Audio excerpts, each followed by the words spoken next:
From the Presidential Palace, Manila, Dateline Malacañang.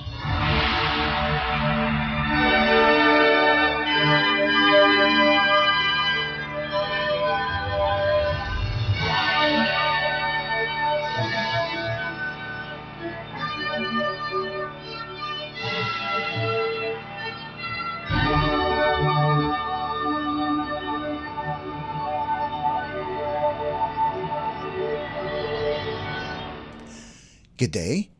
This is Dateline Malacañang and I'm your host, Leo Magpayo. Malacañang on Monday announced that President Ferdinand R. Marcos Jr. has accepted the resignations of Executive Secretary Lucas Bersamin and Budget Secretary Amena Pangandaman, citing out of delicadeza. In a press briefing, Palace Press Officer Claire Castro said both officials stepped down after their departments were linked to ongoing investigations into alleged irregularities in flood control projects. Finance Secretary Ralph Recto has been appointed as the new Executive Secretary, while Frederick Go, Special Assistant to the President for Investment and Economic Affairs, will take over as Finance Secretary. Castro said Recto's extensive experience in economic policy, fiscal legislation, and national planning positions him to manage daily government operations and oversee key programs. Go, a longtime presidential advisor, has been instrumental in boosting investments and aligning economic strategies across agencies. Undersecretary Rolando Toledo, head of the DBM's Budget Preparation and Execution Group, will serve as officer in charge of the department. Castro cited Toledo's technical expertise in budgeting and fiscal transparency as vital to finalizing the 2026 national budget and disaster recovery funding. President Marcos expressed gratitude to Bersamin, a former Chief Justice, for his steady leadership and to Pangandaman for strengthening fiscal management and ensuring the timely passage of national budgets. President Marcos accepts resignation of Executive Secretary Lucas P. Bersamin and Budget Secretary Amena Pangandaman. President Ferdinand R. Marcos Jr. has formally accepted the resignations of Executive Secretary Lucas P. Bersamin and Department of Budget and Management Secretary Amena Pangandaman. Both officials respectfully offered and tendered their resignations out of delicadeza after their departments were mentioned in allegations related to the flood control anomaly currently under investigation, and in recognition of the responsibility to allow the administration to address the matter appropriately. The President conveys his deep appreciation to Executive Secretary Bersamin for his steady leadership at the helm of the Office of the Executive Secretary. A former Chief Justice, E.S. Bersamin brought to Malacañang decades of legal wisdom, calm stewardship, and a deep respect for institution building. His contributions remain part of the foundation on which continuing reforms stand.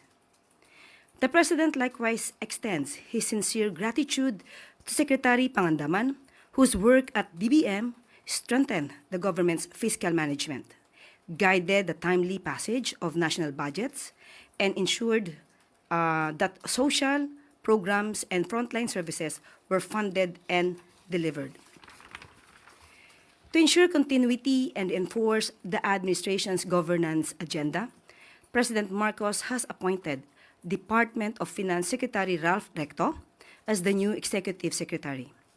Secretary Recto's long record in economic policy making, fiscal legislation, and national planning positions positions him well to oversee the day-to-day operations of government and coordinate the implementation of high-impact programs. The President has also appointed Office of the Special Assistant to the President for Investment and Economic Affairs, Secretary Frederick Go, as the new Secretary of Finance. Secretary Go has played a central role in advancing investments, strengthening investor confidence, and aligning economic initiatives across agencies. He will now oversee the country's fiscal direction and the implementation of the administration's economic agenda. The Department of Budget and Management will now be led by Undersecretary Rolando U. Toledo, who has been designated as officer in charge. As head of the Budget Preparation and Execution Group, OIC Toledo brings extensive technical expertise in national budgeting, fiscal transparency, and budget execution. His designation ensures uninterrupted operations as the government prepares for the rollout of next year's budget, ongoing recovery efforts in disaster-affected regions, and the continued funding of social and economic programs. These leadership changes reinforce the President's commitment to strengthening institutions, improving coordination across government, and keeping the administration focused on delivering stability, opportunity, and security to Filipino families. The Office of the President assures the public that all agencies will continue to operate without interruption and with the same commitment to effective governance and public service.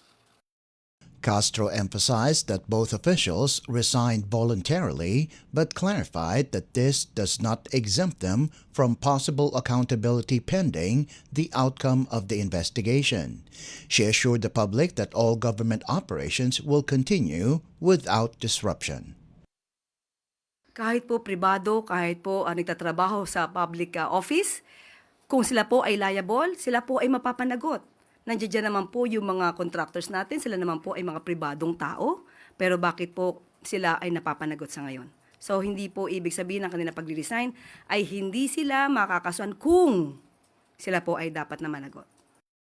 That was Palace Press Officer Claire Castro. Dateline Malacañang.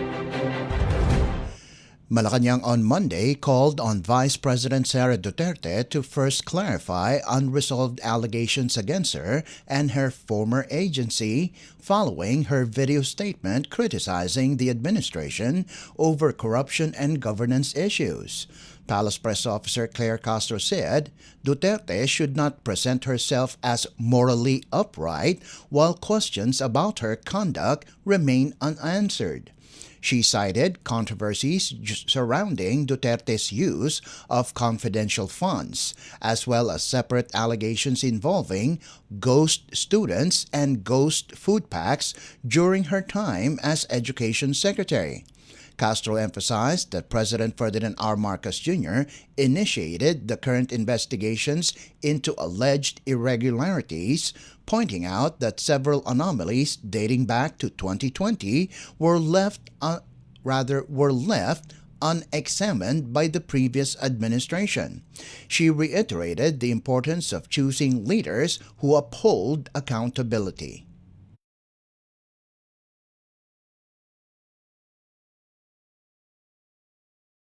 Hindi po tayo naniniwala sa sinabi ng Vice Presidente. Ang Pangulo, uulit-ulitin natin na siya po ang nagpaumpisa ng pag-iimbestiga na ito. Noon pa po ay marami ng anomalya. Since 2020, sinabi na po natin na marami na pong ghost projects pero wala pong ganitong klaseng pag-iimbestigang nangyari. Hindi inalintana ng Pangulo na kung sa panahon niya ito maimbestigahan, wala siyang magagawa kundi pa imbestigahan to para sa taong bayan. So, kung sino man yung nagsasabing walang trust and confidence, siguro siya po mismo ang maglahad kung mayroon siyang nakakaharap na anomalya patungkol sa mga korupsyon, sa ghost students, ghost food packs na kinapalooban or kinasangkutan ng DBM, or rather DepEd, sa kanyang pamumuno, dapat manguna po siya sa kanyang pagpapaliwanag kung siya po ay naniniwala sa transparency and accountability. So, sinabi po natin, huwag magmalinis ang hindi malinis at huwag magpakabayani ang hindi bayani. That was Palace Press Officer Claire Castro. Dateline Malacañang. Palace Press Officer Undersecretary Claire Castro expressed confusion over why Senator Amy Marcos would go so far as to attack her own brother, President Ferdinand R. Marcos Jr. Castro made the statement in her vlog after the senator alleged during the second night of the Iglesia ni Cristo or INC rally that the president was using illegal drugs. In her vlog, Castro presented documents showing that the president tested negative for illegal substances in drug tests conducted at St. Luke's Hospital in 2021 and 2024. Castro suggested that the senator's motive for making such a desperate move may be linked to the ongoing corruption investigations, which could potentially implicate her allies in the Senate.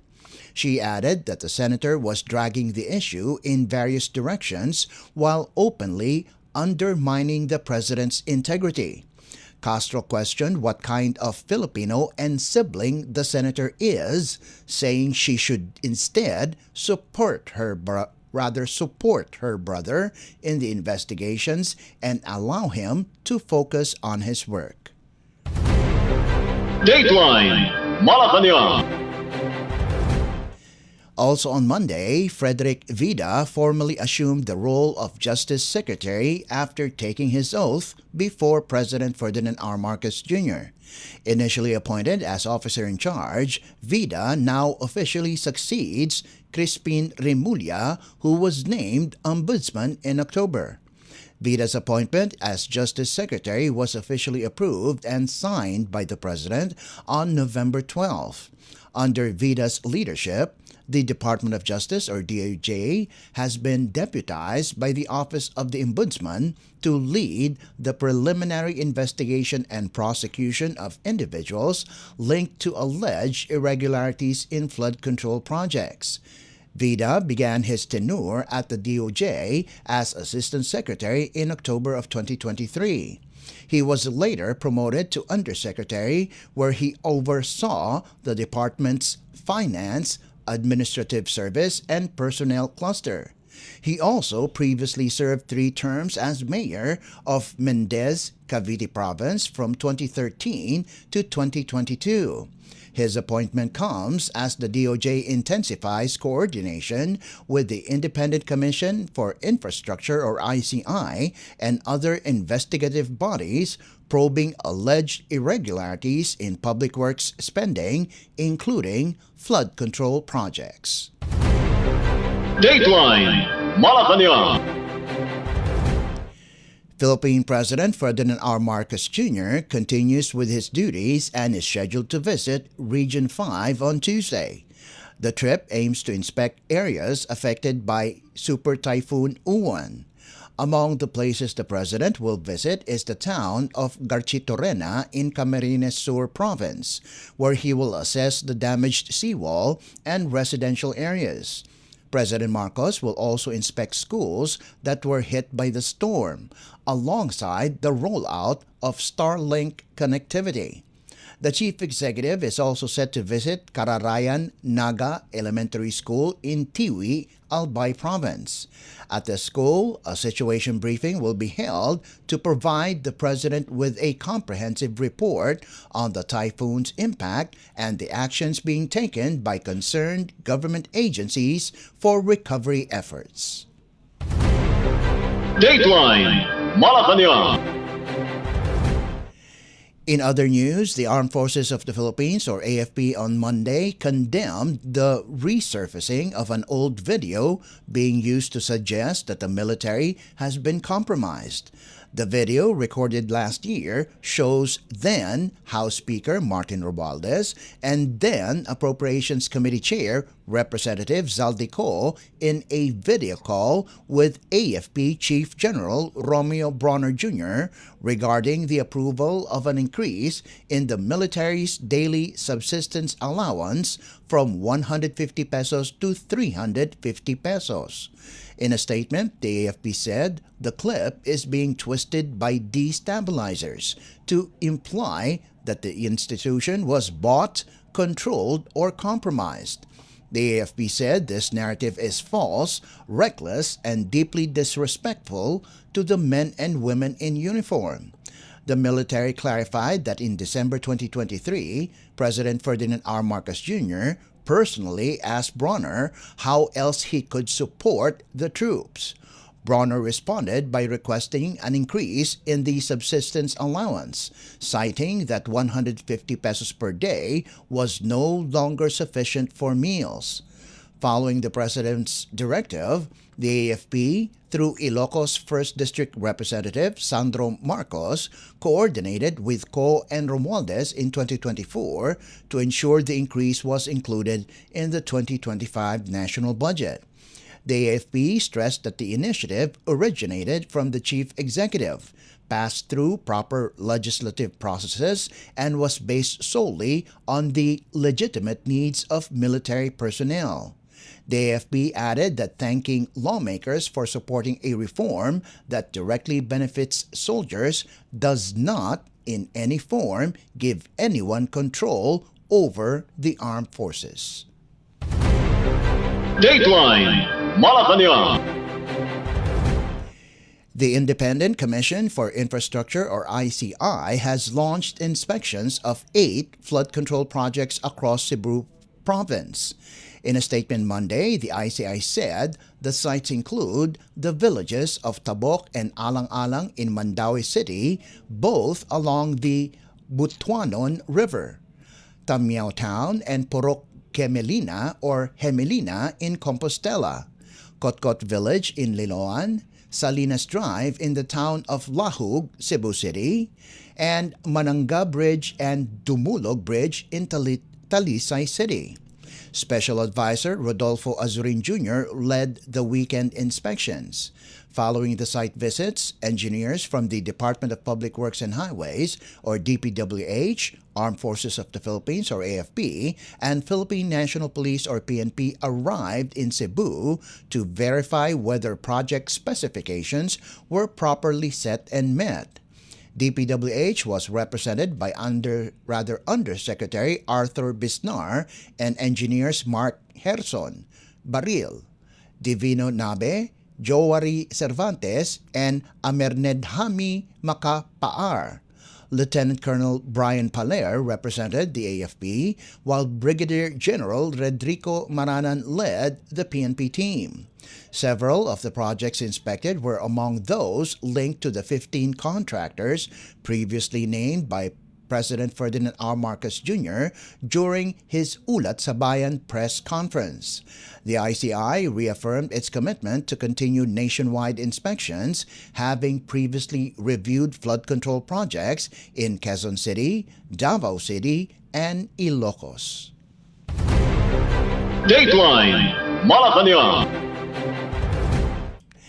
The National Disaster Risk Reduction and Management Council, or NDRRMC, on Monday reported that the combined death toll from Typhoons Tino and Uwan has reached 297. Of the total fatalities, 269 were attributed to Tino, with the highest numbers recorded in Cebu with 150, Negros Occidental 77, Negros Oriental 23, Agusan del Sur 6, Capiz 3, Leyte, Southern Leyte, and Dinagat Island 2 each, and 1 each in Antique, Bohol, Iloilo, and Guimaras. Tino also left 113 people missing, 57 in Cebu, 50 in Negros Occidental, and 6 in Negros Oriental, and also injured 523 individuals, mostly in Cebu, followed by Leyte, Negros Occidental, Surigao del Norte, and Surigao del Sur. Meanwhile, Uwan, which intensified into a super typhoon, claimed 28 lives, 10 in Ifugao, 4 in Kalinga, 3 each in Benguet, Mountain Province, and Nueva Vizcaya, and 1 each in the provinces in Catanduanes, Capiz, Samar, Sulu, and the Cordillera Administrative Region. Uwan also injured 52 people, with the highest numbers in Ifugao and Benguet. 2 individuals remain missing, 1 each in Kalinga and Mountain Province. President Ferdinand R. Marcos Jr. has declared a state of national calamity on November 6 to accelerate relief and recovery efforts following Tino's devastation and in anticipation of Uwan's impact. The declaration enables quicker access to calamity funds, imposes price controls on essential goods, and streamlines government aid distribution. The Office of Civil Defense reported that approximately 838.5 million pesos in assistance has already been extended to affected communities. Dateline Malacañang. And finally, House Majority Leader Sandro Marcos pushed back against accusations made by Senator Amy Marcos, who linked him, President Ferdinand R. Marcos Jr., and First Lady Liza Araneta Marcos to baseless issues allegedly intended to sow chaos and destabilize the government.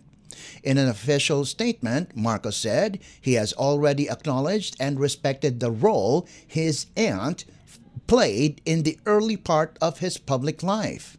Out of that respect, he said, this would be the first and last time he would speak on the matter.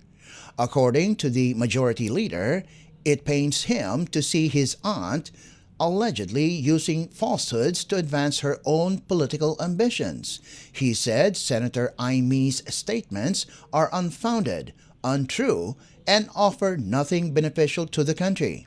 He also pointed out that his cousins, Borgie, Vice Governor Matthew Marcos Manotoc, and Attorney Michael can attest that the accusations against him are baseless. The majority leader added that he and his siblings and cousins had agreed not to involve themselves in issues rooted in conflicts among their parents.